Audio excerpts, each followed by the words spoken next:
It's Wednesday, 2nd of November 2016. This is Sylvia Shivamurthy and you're listening to the newspaper reviews on www.athavan.com. Let's now look at the paper highlights from today's newspapers. The top highlight in Daily News says, Sanath Jayamanna tipped to be bribery chief. Additional Solicitor General Sanath Jayamanna is tipped to be the new Director General of the Commissions to investigate allegations of bribery or corruption. Jayamanna is a presidential counsel and sixth in seniority at the Attorney General's department. He has very high credentials as a criminal lawyer and has proved to be a thoroughbred prosecutor. Jayamanna appeared for the Criminal Investigation Department in the Eknaligoda abduction case, one of the most controversial cases which came before law courts in the country. The Director General post at the CIABOC came vacant after former Director General Dilrukshit Dayas Vikramasinghe tendered her resignation on October 17. Following Vikramasinghe's resignation, the Deputy Director General of the Bribery Commission Sunetra Jayasinghe was appointed Acting Director General. Additional Solicitor General and President's Counsel Vikramasinghe, who assumed duties as the Director General of CIABOC on February 12, 2015, completed about 20 months in office. Another highlight says, bypass surgery at state hospitals. 2 years on waiting list.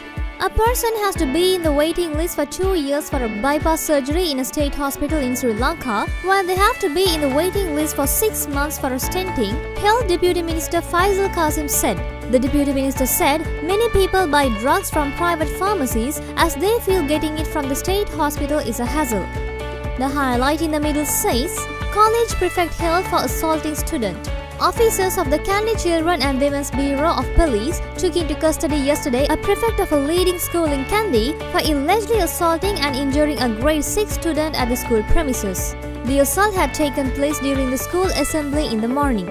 The prefect had scolded the student and slapped him on the ear.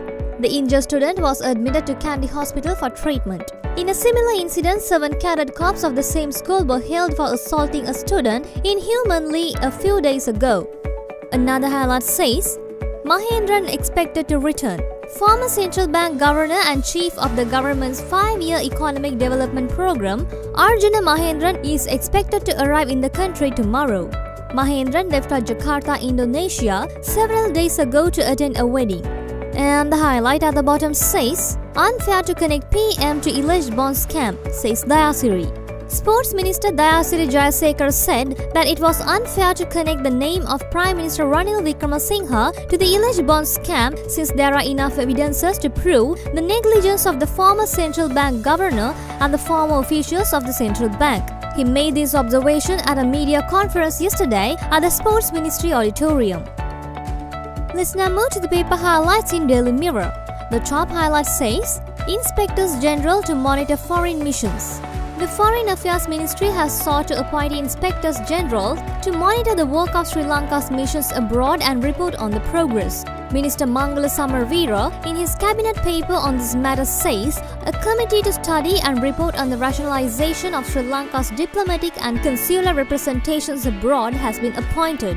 The highlight in the middle says, MR was paid by JR to divide SLFP. Former President Chandrika Bandaranaike Kumartunga has said that the Sri Lanka Freedom Party's then deputy leader Maithripala Senanayake, his wife and Mahinda Rajapaksha were paid by JR Jayawardena to divide the SLFP. Another highlight says, 3 bribery cases against Duminda on January 5th.